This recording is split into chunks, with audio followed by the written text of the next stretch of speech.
Well, what I'm going to speak to you about tonight is sort of a history of the UFO subject going back to when it really began in the summer of 1947. Now, people have seen UFOs or strange things in the sky for centuries or thousands of years, but it's only from the 40s onwards that the terms flying saucer and UFO were created. And so, in other words, it sort of really defines when the phenomenon began and how people became interested in it and the theories as to what UFOs might actually be.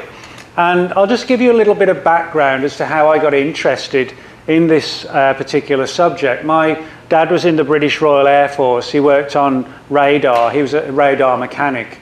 And he was involved in several UFO incidents in the early 1950s. The base that he was stationed at was called Royal Air Force Neatishead, which is on the east coast of England.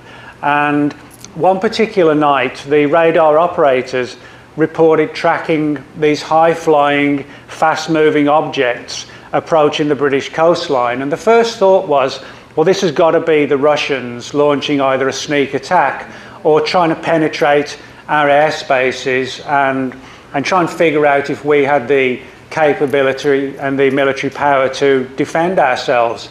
But as the radar guys continued to monitor these objects, they found they weren't performing like regular aircraft. They were flying at incredible speeds and then coming to sudden halts in the sky at like heights of 30 to 40,000 feet. Now, of course, a regular aircraft cannot simply just go from 600 miles an hour to hovering at zero. You know, everybody on board would just be killed through the G-forces. And this went on for 3 or 4 nights. And with my dad being a radar mechanic, he was brought in to examine the equipment and to try and determine if there was any problems with the equipment or if they really were tracking what they seemed to be tracking. Well, on the final night, after they confirmed that there was no problems with the radar, fighter planes were sent up to try and intercept them, and the pilots reported seeing, in some cases, what will look like sort of flying saucers that you would see in a sci-fi movie, sort of gleaming, silver, circular, very large.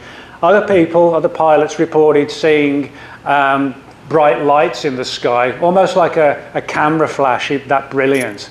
And that was the 4th night. Now, on the morning of the 5th day of these encounters, everybody, including my father, the pilots, the ground crew, the radar operators, were taken into a room and told or reminded that they'd signed what's called the British government's Official Secrets Act.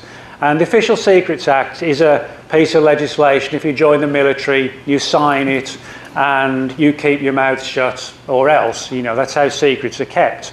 And my dad didn't actually say anything about this until I was about 12 years old, and he told me the story of what happened, and that's what really got me interested in this particular subject, and then began researching it further and further. And so I guess that was sort of like a defining moment for me, not just because it was my own dad, but also because he was somebody who was well versed in the technology of radar and understanding how to interpret images on screens. And so those two issues combined really made me think, wow, you know, there's something to this, and I decided to look into it further. So that's really got what me interested in the subject. But of course the big question is, well, what is the subject? What is it that we're looking for? What are the different theories for what UFOs might be? So what I'm going to do is sort of talk to you for about 45 minutes or so, and then if anybody's got any questions, you know, we can do a Q&A session, or if you've got something that, you know, is suddenly on your mind when we're talking, just feel free to put your hand up, you know, and we can get sort of an interaction going through the lecture as well. Now, as I said, the flying saucer phenomenon began back in the summer of 1947 with this guy, a man named Kenneth Arnold. And Kenneth Arnold was a pilot. He'd served in the Second World War, and he was someone who, like most pilots, if not all pilots, you know, he's sort of well versed in what you see in the sky, and understanding viewing an aircraft at a distance and figuring out how far away it is from you, etc., etc. And he was flying over Mount Rainier in Washington State when he saw this strange squadron of unusual looking aircraft flying near Mount Rainier. And that is an artist's impression. Hang on. That's an artist's impression of what he said the objects he saw looked like. Ironically, they weren't sort of flying saucer shaped. Now, certainly the front part was sort of like a half circle, but the back of it was sort of very much, one person described it as if, you'd taken a pie and just sliced a piece out of it. And the more and more that Kenneth Arnold looked at this squadron of strange objects in the sky, the more and more, as an experienced pilot, he just could not figure out what he was that he was looking at. And he tried to close in on them. And as he did so, then he was able to make out that particular shape. And it completely baffled him. He had no idea what they were. And they were traveling at very high speeds as well. And so when he landed back at the base where he'd taken up from, he spoke to the senior staff there and said, hey, you need to know about this. I've just basically tried to pursue and intercept a squadron of aircraft that do not look anything like anything that we're flying at all right now. And of course, this was just 2 years after the end of the Second World War, and there were concerns that the Russians were going to become the big next threat. The first thought was, could this actually be some sort of Soviet penetration of our airspace using some sort of new type of technology? And that was the first thought. Not the alien angle or the extraterrestrial angle. The first thought was, it has to be the Russians. Now, when Arnold landed, the media, the local media, had already got onto the story. Somebody at the base had actually leaked the story out to the local media. So he barely landed when the reporters and the journalists were running around asking him questions. And as I said, that's how he described the objects. But how and why the term flying saucer came to be known was because Arnold said that when he saw this fleet of objects flying through the sky, he said they didn't kind of fly like a regular aircraft would like that. He said they sort of flew how, if you got a saucer and you skipped it across a body of water and skimmed it so it would go like that. He said that's how they flew. They didn't fly in like a steady straight line. It was like almost like a bouncing. And so that's where the term flying saucer came from.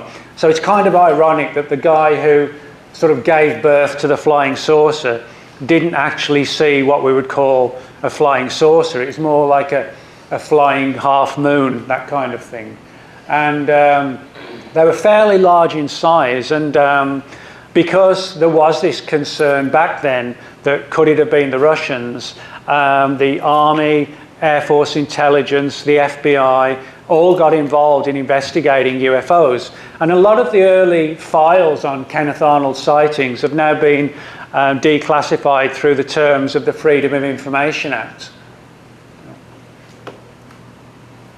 That's actually one of Kenneth Arnold's original pieces of testimony that he put together, which reached the Air Force. And as you can see, it's got an unclassified stamp on it because it was declassified through Freedom of Information about 25 years ago.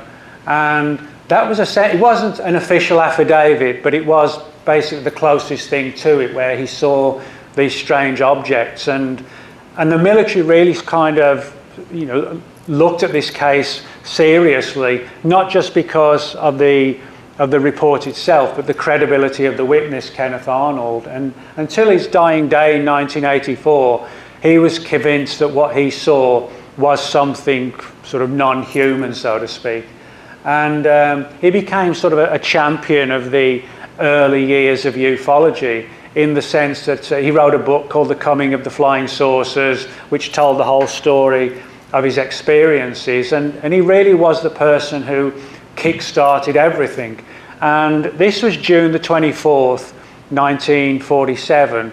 And just about 10, 12 days later, we're not entirely sure, we had what is without doubt the most famous UFO case of all time, or perhaps infamous UFO case of all time, which is the Roswell story.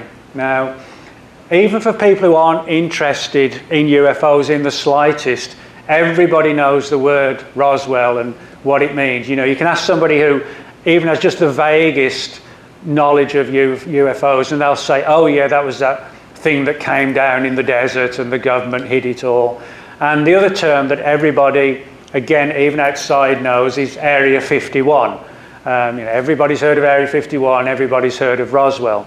The Roswell case is a really complicated one.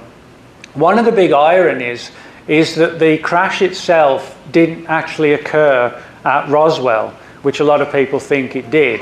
Now, that is the real crash site. I was fortunate enough to be allowed to go and visit it back in 2010, because it's actually private property. It's not like sort of just open land. It's on a ranch which at the time of the crash was called the Foster Ranch. And that area there, just not so much on the horizon, but just leading up to it, that's where the rancher, a man named William Brazel, found all the strange wreckage. Now, what happened, he woke up one particular morning and he was walking around the ranch making sure everything was okay with the sheep and the cows, etc. And as he got over one particular brow and came across that area, it was just strewn for about 600 feet with a sort of massive field of debris. And it kind of looked like balloon debris, balloon foil, but when he picked it up, it didn't feel like regular balloon technology. It was sort of very, you could bend it and crush it, but reportedly it would spring back out to its original shape. And ironically, he'd actually found 2 weather balloons on the property earlier, some years earlier, and he was convinced that whatever this foil was, or this debris was, it wasn't from a weather balloon. Now, he lived in the middle of nowhere. The actual location is about an hour and a half drive from the town of Roswell, where the accident happened, or the event happened. But the reason why it's become known as the Roswell incident is because the people who came out and responded to the event were the military at the Roswell Army Air Force Base in Roswell, as it was known back then. And Brazel, living in a very isolated small house on the ranch, he actually didn't even have a telephone. So after a couple of days of speaking to his friends and the local ranchers and saying, hey, you know, I found this strange wreckage, come over and have a look at it. So all his friends came over in the area and they all looked at it, and one of them said, well, maybe it's one of those the remains of one of those flying discs that people have been talking about for the last 10 days or so with the Kenneth Arnold sighting.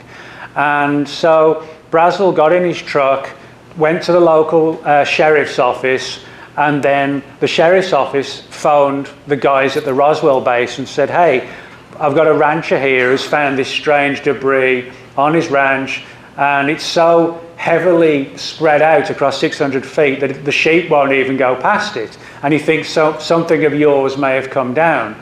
So a couple of intelligence officers from Roswell travelled out to the site, met Mr. Brazel, and sure enough, there was all this strange wreckage, and even the intelligence officers couldn't figure out what it was they were looking at. Again, superficially, they thought it kind of looked like balloon materials, but with a lot of different properties attached to them.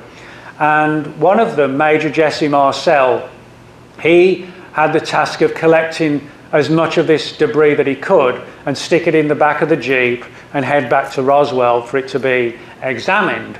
Now, at the same time that Marcel was out there, 2 other military personnel were on site as well, but a different part of the ranch, one named Bill Rickett and the other one named Sheridan Cavett.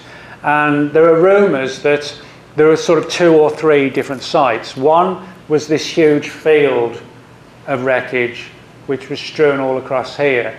Then there was reportedly another location which would have been sort of about 2 miles to the right as we're looking at it, where allegedly a large semi-intact vehicle or aircraft or spacecraft, whatever you want to term it, was found at that location. Now, that sometimes happens, you know, it's sort of a unfortunate bit of a grisly situation, but you know, if an aircraft explodes in midair, like from a, you know, terrorist attack or something like that, the wreckage just doesn't fall down, you know, it gets blasted out here, there and everywhere. So it's very often difficult for the emergency crews to ensure immediately that they've got all the sites covered, because things are just sort of blown here, there and everywhere. And so you had a second site, as I said, over here, and then reportedly when Brazel was showing the intelligence officers, Cavett and Rickett, around the ranch, they literally stumbled on a third site in the other direction, where they supposedly found 2 or 3 dead bodies, sort of, you know, pummeled as a result of the crash, and having been laying under the hot New Mexico sun in July for a couple of days, so they weren't in very good condition. And so that really took things to another level, and that's when the sort of stamp of secrecy came down on Roswell. Now, what's interesting but mysterious is that the local Roswell Army Air Force field, they actually put out a statement saying, we've recovered a flying disc. And flying disc back then was an alternative term for flying saucer. And of course, you know, when the military puts out a statement like that, people are going to sit up and take notice. And that was the front page news on numerous newspapers, the local newspapers in Roswell. It even made the front page of the London Times, because people were so fascinated. And then the next day, the Air Force said, sorry, we made a mistake, it was just a weather balloon. But the guys at the base launched weather balloons every day. And it clearly, whatever it was, it clearly wasn't a weather balloon. Now, in 1994, the Air Force came out with a new report on Roswell. And they said, well, we've been looking into it again, and it wasn't a flying disc, but it wasn't a weather balloon. They said it was something called a mogul balloon, which is a very large balloon, which was sent high into the atmosphere to try and spy on the Russians and detect if they were developing and secretly detonating atomic bombs. So in other words, it was sort of like a spy balloon. And that was the Air Force's conclusion. But the Air Force said, we're not dealing with the issue of bodies, because mogul balloons didn't carry crews. So that was the end of that for a while. Then in 1997, the Air Force put out another statement stating, well, yes, there were actually bodies, but they were crash test dummies used in high altitude parachute experiments. You know, sort of 6 foot tall dummies that would be strapped in with new types of parachutes. Then they'd be dropped out of aircraft to see how they would, you know, when they landed, or when the when the parachutes came down, you know, to what extent these dummies would be damaged. Now, so in other words, the Air Force alone has come out with 4 explanations for Roswell: the flying disc, the weather balloon, the mogul balloon, but without a crew, and then another report, well, yes, there was a crew. So it's understandable as to why people might think there was more to Roswell than meets the eye. And that's certainly the case. And that is an old shack that was back there in 47 and that's still there. And that's where rancher Matt Brazel, as he was known, he actually took some of the wreckage in there and stored it for the Air Force before they arrived. And although it's not been done, numerous UFO researchers have suggested, well, you know, shouldn't we sort of, you know, get permission to dig around the area and perhaps, you know, under the floorboards and the foundations to see if any of the pieces of the wreckage are still there. But so far, at least, that hasn't been done. But, you know, it would really be sort of an ideal thing to do. So, you know, when we're looking at Roswell, it's kind of it's an intriguing case, but it's also a puzzling case. You know, why did the Air Force say they actually had recovered a flying disc? What were the bodies? Why has the story changed so many times? And those are just the official stories. There are other examples as well that there could have been some sort of secret military experiment, like in high altitude exposure,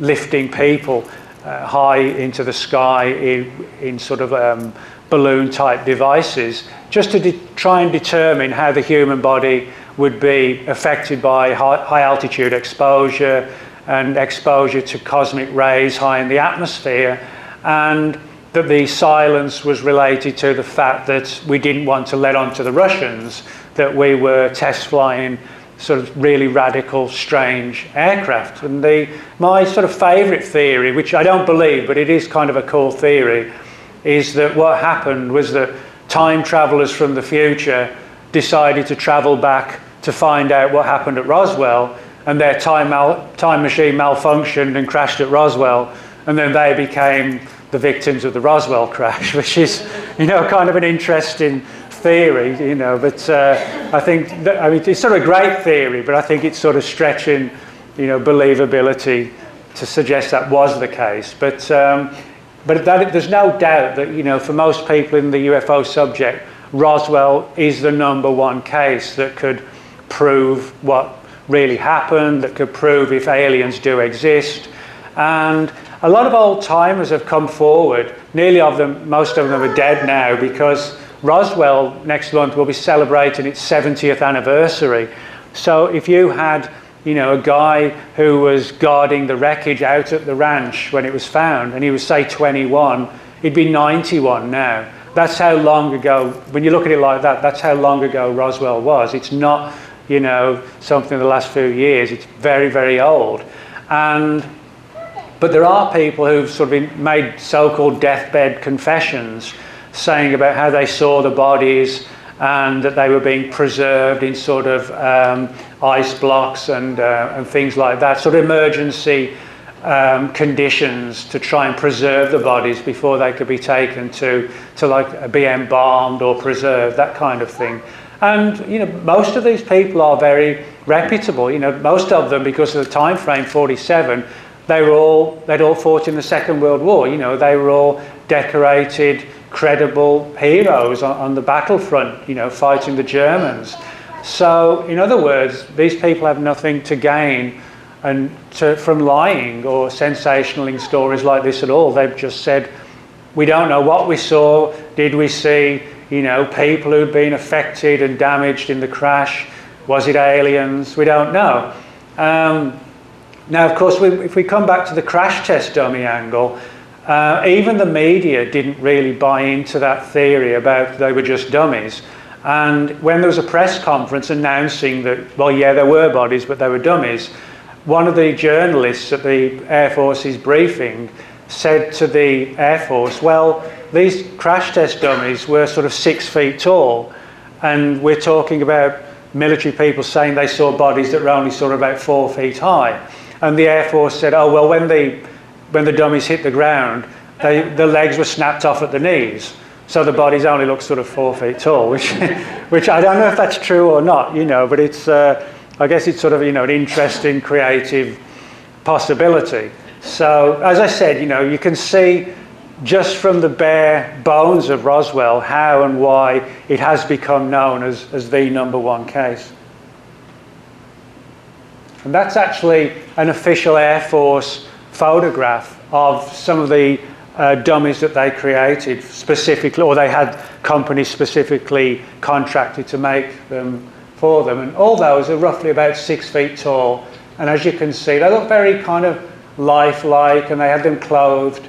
And as I said, they would literally strap them into parachutes and then, throw the parachute and the dummy out of the plane and see how effectively some of these new designs for parachutes worked or didn't work. And that's one of the pictures contained in the Air Force's 1997 report on Roswell. And that's Roswell Today, which has done very, very well out of the crash.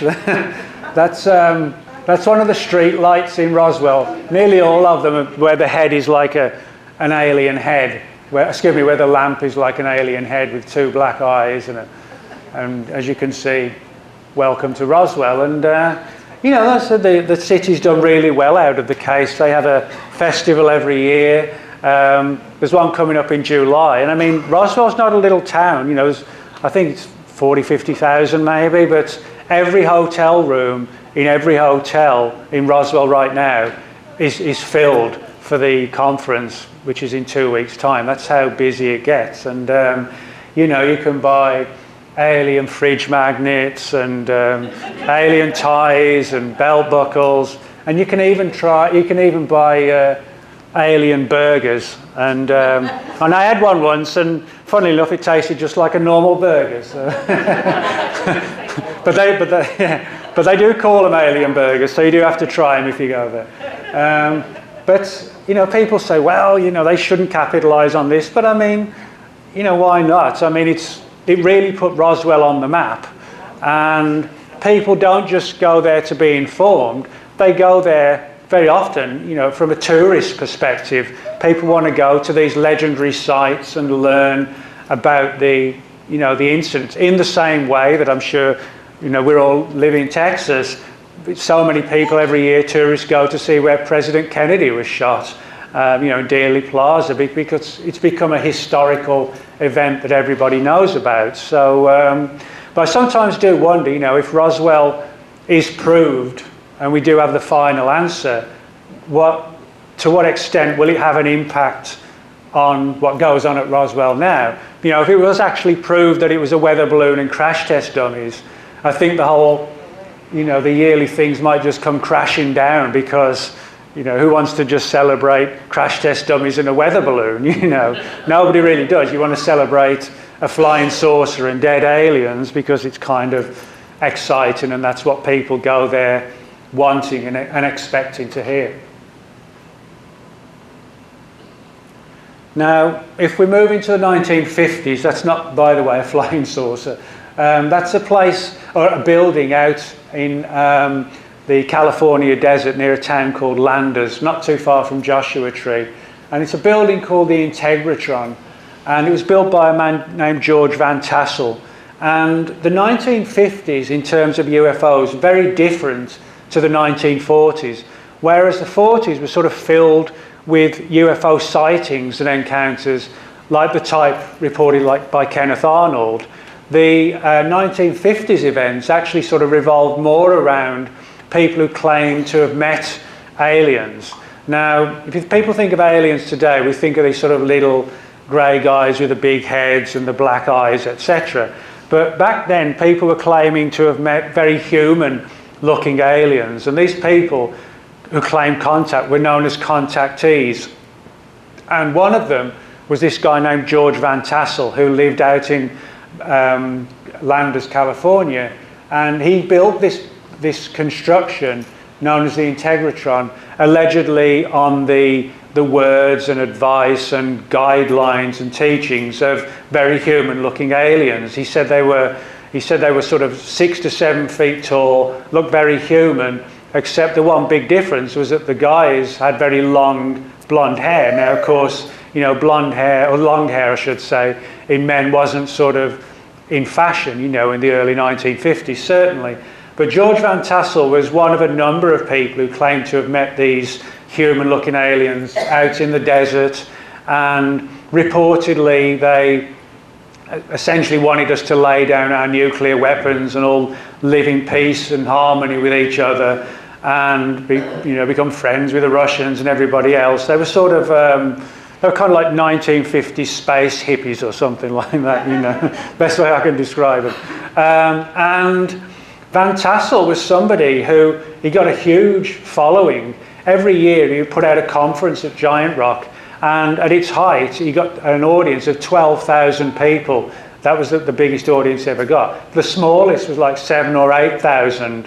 And so, in other words, he became very much, it was almost like a cult leader, that kind of thing, where people would follow his every word and, you know, follow every order or advice supposedly coming from the aliens. And it became very much like a part of American culture, where literally thousands of people joined Van Tassel's organisation.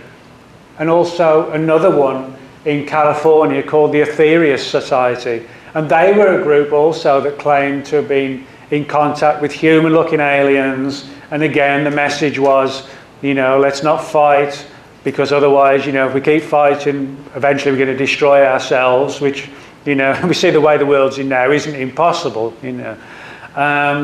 And the Aetherius Society is actually still around. George Van Tassel died back in the 70s, but the Aetherius Society, that's their headquarters in LA, in Los Angeles. And they're still going strong. They have a huge following, and they have meetings and you know, debates on the future of the UFO subject and how to deal with it and what they want from us. So, in other words, it's not just people who, like me, who investigate UFOs sightings that are involved, but members of the public who really feel drawn to this sort of peace, love and harmony angle of the UFO subject. Now, just to sort of bring things a little bit closer to home, let me just check the time. But over the years, there have been a lot of strange UFO sightings throughout Texas. This is sort of one of the more intriguing ones. If you're close enough to the screen, you'll see that it actually occurred in Levelland, Texas, which is, I'm sure most of you know, is in West Texas.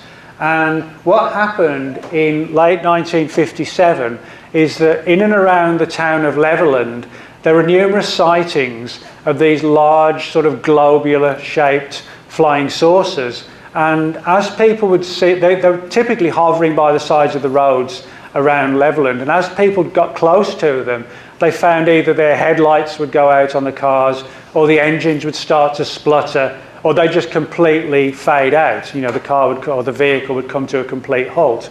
And it was only when the UFO flew out of the area that they were able to restart their engines and the lights would come back on. It wasn't so much as if they drained the cars of energy, you know, in the same way that your car battery could be drained. It was as if they actually had somehow briefly cancelled out the engine and the ignition and everything else. And because so many of these witnesses were highly credible, the local police in Levelland actually opened a file on it, which was handed over to the Air Force, and that file has now been declassified through the Freedom of Information Act, and you can actually read the Levelland police file on these 1957 cases at the National Archives. So it's almost like a real-life X-file. And in one case, the police were involved. The police actually saw one of these UFOs, but fortunately from their perspective, the thing took off before they got close enough to have it affect their engines. So the Levelland case is sort of a classic one in terms of the UFO subject. And a more recent one, which many of you might know about, is the one that occurred in Stephenville in 2008, where again you had multiple witnesses to not just one UFO, but to many. And one of them was described as being literally huge, seen flying across the sky, and there were reports of military jets following it, trying to intercept it. That case was never really resolved, but various researchers, UFO researchers, looked into it, and one of the things that surfaced was that supposedly the United Nations, a science and technology office in the United Nations, reportedly established like a committee that lasted for 2 or 3 weeks to look into the events at Stephenville and try and figure out what this object was and why it clearly seemed to want to be seen. You know, very often UFOs leave the area when people are around. It was almost as if this one was giving a message, you know, saying, hey, look what we've got, you know, that kind of thing. So certainly Stephenville, which will coming up to its 10th anniversary next year, where I'm sure we'll hear more about it again, you know, that's certainly one of the more significant ones of the last few years. Now again, if you can see this up close, this is actually a photograph that was prepared by the US Air Force. If you look at the top, it says Foreign Technology Division, AFSC. The Foreign Technology Division was the the arm of the Air Force that investigated UFO sightings. And of course, foreign technology, you know, if you're looking to try and figure out what powers UFOs, you know, what sort of propulsion systems they have, how they might fly, what gives them this ability to suddenly hover at incredible speeds. The Foreign Technology Division at Wright-Patterson Air Force Base in Dayton, Ohio, they were the guys who essentially investigated the UFO sightings. And this photograph, you can see there's a police car there and a guy running away and a UFO with two little figures dressed in white. That's actually not a real photograph, an event. That's actually almost like it's a model that the Air Force created for their personnel to study when they were trying to figure out what happened in this particular case, which occurred in the town of Socorro, New Mexico, in early 1964. And the police officer involved was a man named Lonnie Zamora, and he was actually pursuing a car that was speeding at the time. And as he was closing in on the car, he heard this huge explosion coming from the hills to the right of him. So he broke off the chase and headed out to see what on earth had happened, because nearby there was actually a dynamite shack, and he was worried that something had exploded, or, you know, kids had been playing a prank out there.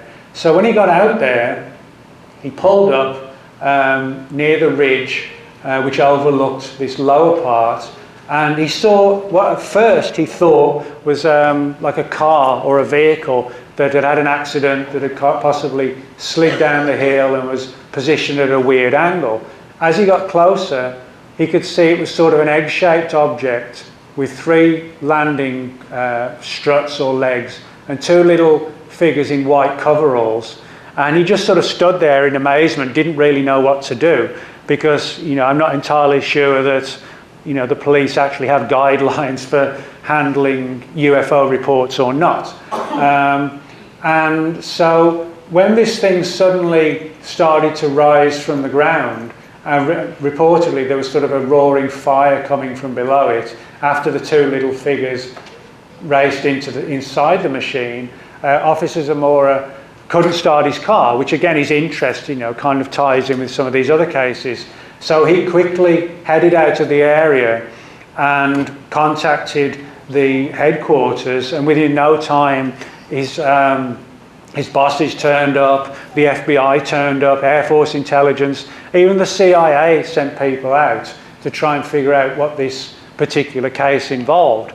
And again, when we look through the declassified files of the military, we see that they actually considered the Lonnie Zamora case to be one of the most credible of all, not just because of the caliber of the witness, but because there were actually several other witnesses, one of whom saw the object as it soared away. But also that when the military got out there, which was literally only within hours, the three sort of tripod landing marks could still be seen. And so the Air Force took photographs of them, the FBI did the same, and all of this was shared with the CIA. And it was a case that went on for years and years, and the official explanation was that, yes, this was unidentified. It was reported by a man who had no reason whatever to, you know, make a claim that wasn't true. And, you know, I mean, I've spoken to a number of police officers who've seen UFOs and didn't want to report the event precisely because of the job that they had. You know, they were kind of concerned about being known as the policeman who saw a UFO. And you can understand that, you know, when you have a job of responsibility, sometimes people may want to stay quiet. But Zamora didn't, and he stood by this story until his dying day, which I think was about 2 or 3 years ago, something like that. So the Socorro case, with the landing, with the strange figures, that is one that the Air Force, despite trying to sort of downplay a lot of these cases, could not find sort of a crack in the structure of this story at all that, you know, that could actually suggest a hoax or misidentification, and it's one that still today people talk about. And that's sort of a close-up picture. You can see again the little toy police car, the man running away, And then you can see like a better image of the tripod legs, the sort of egg-shaped white silvery colour, and these figures below in the white outfits, which are described only as being about 3 or 4 feet tall. And this was something that the Air Force did quite regularly. They would bring in sort of model makers to recreate the scene, because it would allow them to sort of get a bigger picture or a better picture on how they should investigate these things, and they would be able to understand the landscape. And I don't know where that model is now, or if it even still exists, but there are several photographs showing this original creation. Now, if we move on to, again, something like Roswell and Area 51 that everybody's heard of, whether they're into UFOs or not, that's the mystery of the Men in Black. And now, I've written 3 books on the Men in Black, and that's the 3 there. And a lot of people, you know, if you mention the Men in Black, they think of Will Smith and Tommy Lee Jones, you know, from the movies. That's the first thing everybody thinks about. And yeah, you know, the movies are fun, entertaining, sort of comedy-driven adventure movies. But a lot of people don't realise that the movies themselves were actually based on reports of real Men in Black that actually go back to the early 1950s. And that's the very first book that was written on the Men in Black by a guy named Gray Barker, entitled They Knew Too Much About Flying Saucers. And as you can see, it's got sort of the shadowy 3 men in black, you know, sort of looking a bit ominous. And so in other words, the phenomenon of the Men in Black goes back to the early 50s, and the first book on the Men in Black was written in 1956, and that was the one. So we're talking more than 60 years ago, but it was only really in 97, when the first Men in Black movie came out, that it really kind of reached a bigger audience. But there are a lot of weird differences between the real Men in Black and the movie versions. You know, in the movie versions, as I said, you've got Will Smith, Tommy Lee Jones, and they work for this secret agency in the government that reportedly silences and threatens people who've seen UFOs. But if you look at the real reports, they're sort of far more weirder, in the sense that it sounds strange, but the real Men in Black actually don't look human. They're described as very pale, and they wear these large wraparound sunglasses and these old style fedora hats. So the hats are pulled right down. The glasses are almost like goggles covering the sides of the head. And people have said that when they got close to them, they realised why they were wearing these glasses, because their eyes seemed much larger than the average person's eyes, and their skin, you know, was sort of as white as a sheet of paper, you know, literally just white. And people felt that when if you remember from the movies, if you've seen them, the Men in Black have this strange device where they can wipe people's memories out, and so they forget what they saw. Well, there's kind of an angle to that as well, where people felt the Men in Black were sort of hypnotising them into forgetting these events, and then they would warn them not to talk about it. And it's sort of fascinating and weird aspect to the UFO mystery, this angle of these sort of creepy guys knocking on people's doors late at night, telling them not to talk about UFOs. And even today, I still get a lot of reports, and even the most recent reports, they still dress and look like they did 60 years ago, you know, with the black suit, skinny black tie, fedora hats. They kind of look like they've stepped out of like a 1950s gangster movie or something like that. You know, that's literally how they look, except that they have this very strange appearance, like no emotion, as I said, very pale and sickly looking. And of course, Hollywood sort of put its own spin on it, which gave it a different angle. But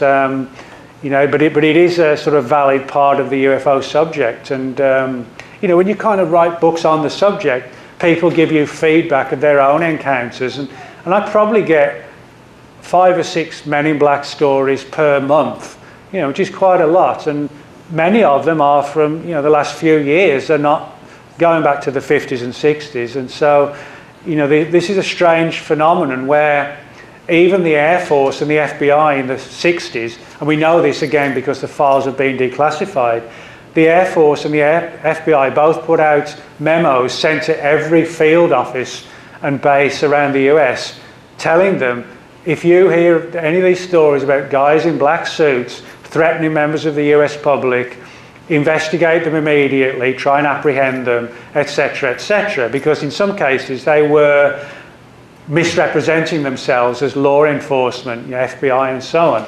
And even the FBI and the Air Force could not find the men in black. They always remain one step ahead of them. And so it's very much an ongoing mystery. And the movies kind of, in a fun way, blend reality with fiction. Now, if we go from Men in Black to black helicopters, as strange as it might sound, there are a lot of UFO sightings where people have seen a UFO and it's being pursued by like a squadron of black helicopters without any markings on them at all, which is very strange. And one theory is that the government has sort of like a quick reaction unit to respond to UFO events, UFO incidents, or for UFO crashes, they send these elite teams out, almost like a Delta Force kind of situation, if you like, to go out and sort of fortify and contain the crash site and to collect any kind of evidence. Now, whether or not that's true, if that is the motivation, we don't know. But there are many cases like that where you have black helicopters flying over and seen in the direct vicinity of UFO encounters. So maybe there is some sort of clandestine program designed to sort of respond to some of the more important and sensational UFO events.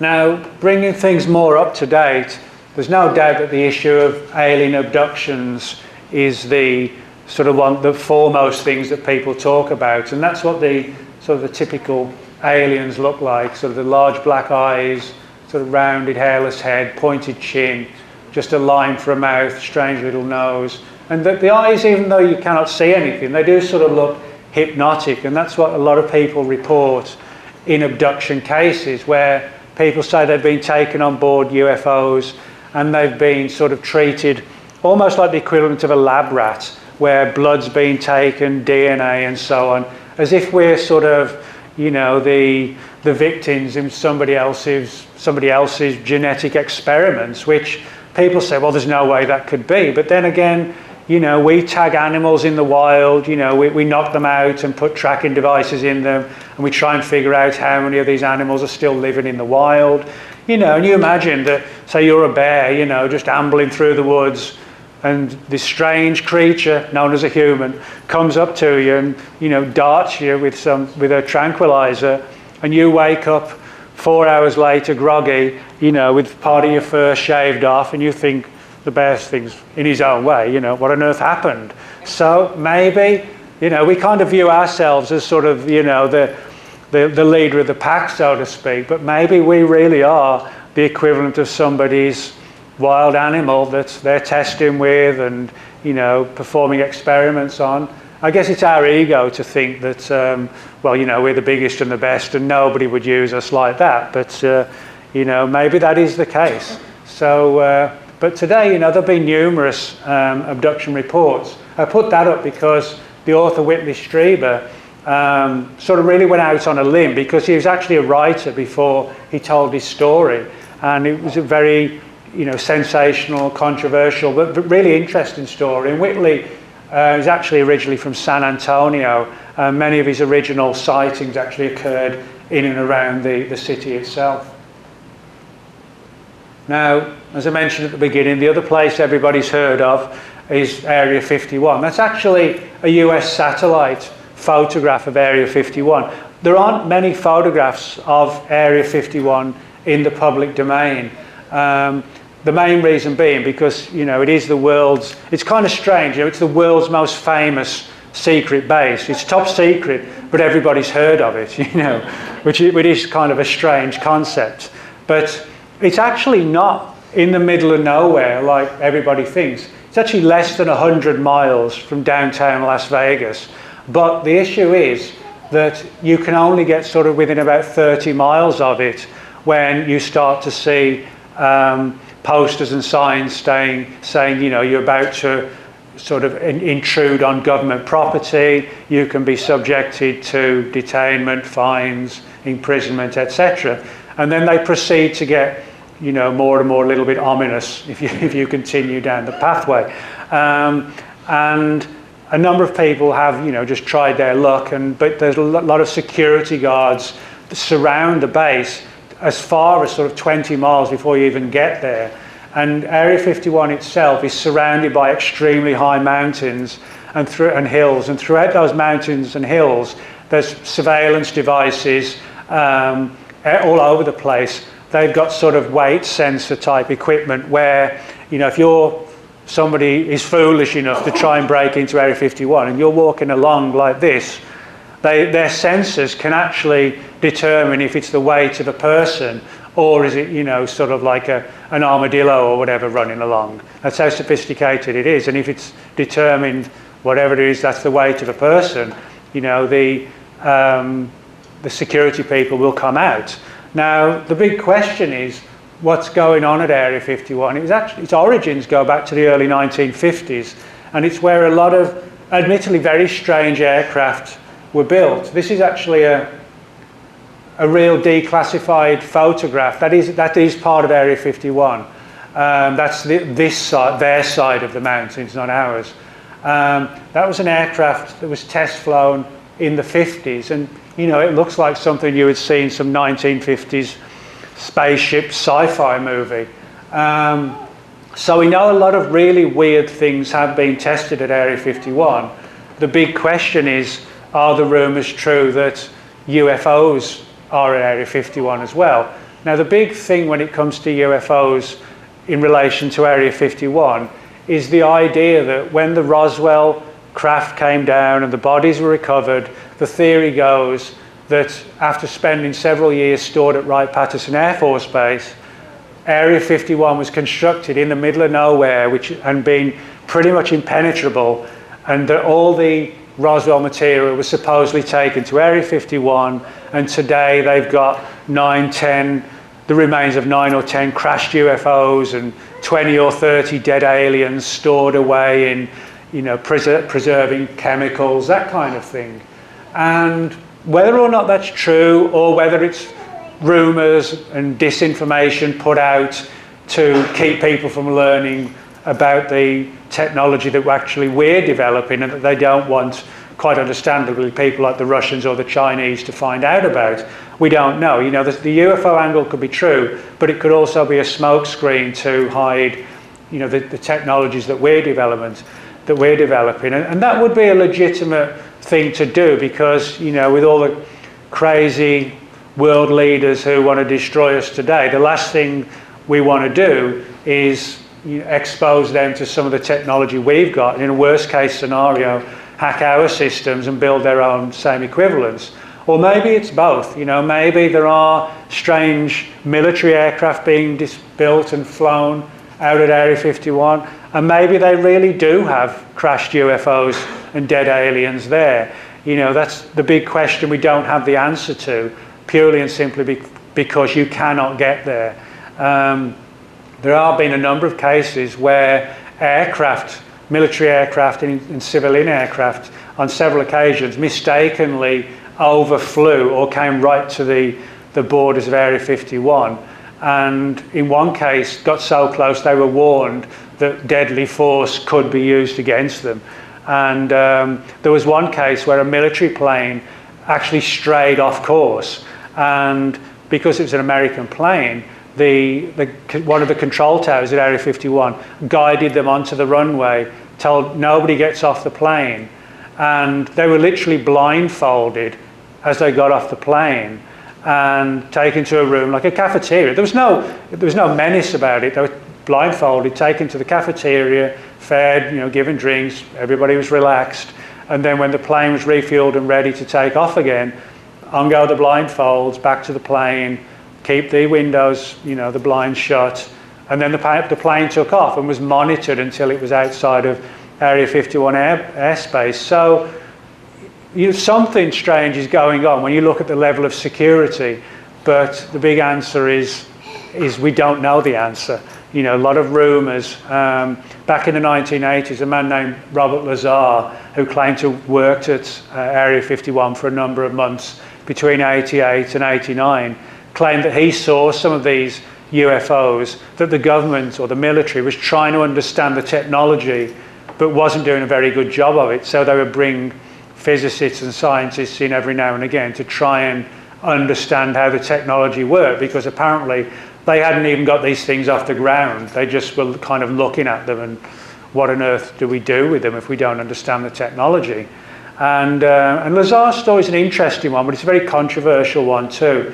So that kind of brings us, from the Kenneth Arnold sighting over the Cascade Mountains to possibly dead aliens stored out in the Nevada desert. That's sort of how, the phenomenon has kind of changed and been modified and added to over the years. So I hope that sort of give you some kind of insight into how the UFO subject kind of developed and how from there, we have all these different aspects, different cases, different theories, what's going on. And if anybody's got any questions, I think we've got about 10 minutes or so before Buffy's going to start. And thanks a lot.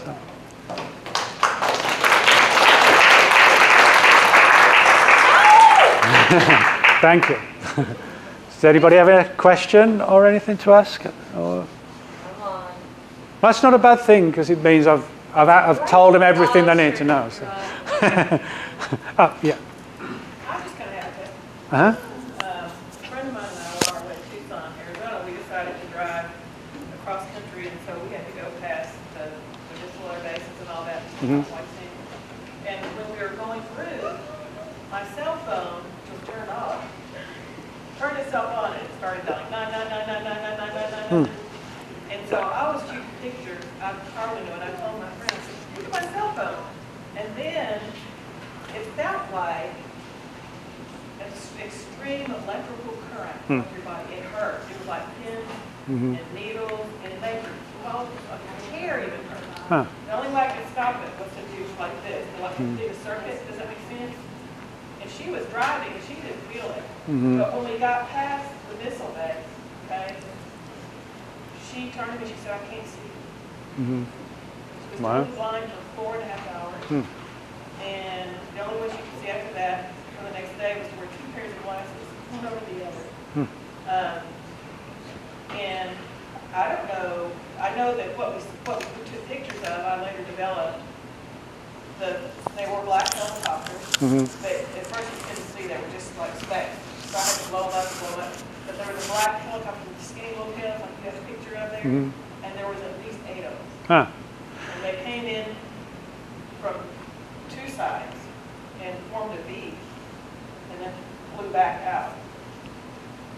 But anyway, just an interesting... Yeah, well, there are quite a few stories like that, where particularly in abductions, where, like most people, if you're going to be abducted, you're not going to go willingly. But people... No, but I mean, but there are a lot of cases of abductions where people can't move, or they feel like a lead weight. They're not able to fight back, as if something has affected them. One of the other things that I don't know, it could be connected or not, but back in the 1980s, the British government started working on what were called acoustic weapons, which they're basically like crowd control, where you have a directed low frequency sound wave can actually make you feel really ill, kind of sick and nauseous and dizzy, and acoustic weapons are a legitimate part of research today. So. I said my cell phone is dialing 999. No, it's over in Iran and stuff. That's how they target people down with the cell phone. Yeah. And I'm like, dude, the cell phone's going off. Things are flying in. I'm like, drive faster. We have to get out. She didn't feel the electrical part of it until as soon as we got past that, she took her hands off the steering wheel. She looked at 2 seconds. Well, okay, thanks. Yeah. You got anything coming up that you're working on? Have I got what? Anything coming up that you're working on? Well, yeah, I actually got a couple of books coming up. My other big interest is cryptozoology, which is the study of unknown animals. So I've got a new book coming out on that subject in September. And I've also had one out not too long ago on the Loch Ness Monster, which looks at the whole sort of history and all the weird stuff at Loch Ness, which a lot of people probably don't know about. And that's first time I went to Loch Ness as a kid. I was about 6, and you know, when you sort of stood on the shores of Loch Ness, it is kind of a spooky experience. You know, this huge body of water where reported this sort of colony of unknown animals. So Well, when I went there about 4 years ago. oh, good, yeah. But it's a huge place. But so I tend, you know, I try and put out a couple of books a year and sort of mix it up: a UFO one, a Bigfoot one, a Chupacabra book, you know, and keep it fresh and interesting. So, yeah. In combining all of your loves, have you found that maybe the cases of UFO sightings and cases of cryptozoology cases sometimes coincide in the same areas? Well, Is there high incidence of Bigfoot sightings in the area where UFO sightings have been well, recently? I wouldn't say there's a high incidence. And Craig, who runs the yearly Texas Bigfoot conference, put your hand up, Craig. Craig puts on a conference every year in October, which is a really good one, and it's only just up the road, so to speak, in Jefferson every October. So I recommend, you want to learn about Bigfoot, you know, go to the conference. But there are a few sort of what I call like rogue Bigfoot cases where people claim to have seen a UFO in the same area, or weird lights, or you know, the people have claimed to have seen the Bigfoot become invisible or whatever. And yeah, I mean, I do find those stories interesting, but even I have to admit they are in the minority. It's not like, you know, that everybody reports that they don't. It is really a very small minority. But you know, we get a lot of reports of Bigfoot from East Texas, you know, particularly as you border further and further to Louisiana and further down where you've got the big thicket just outside of Houston. There's a lot of reports around there. So, you know, you can find a lot of Bigfoot activity, you know, right on our doorstep. And I think, Craig will correct me if I'm wrong, but I think there's actually been reports around Tyler and sort of further out towards, you know, the more wooded areas. Yeah. Bigfoot Yeah. episode here a couple years back. Yeah. Yeah. Reported sightings in the area. Yeah. Yeah. So, you know, there are occasional crossovers, but to make a solid case, you would need more than we've really got right now. So, yeah. Oh, yeah. Yeah. Have you heard anything about what's going on in Antarctica? No, I actually haven't. The only thing, there was a bunch of stories recently about a lot of weird activity going on in Antarctica and digging underground, and there were rumours about finding things that might be related to ancient extraterrestrials and technologies, and it's kind of gone a bit quiet, and I haven't really heard anything new or substantial. It was more kind of rumours, but I mean, they were interesting ones. Yeah, so. All right, thanks everybody. Thanks a lot.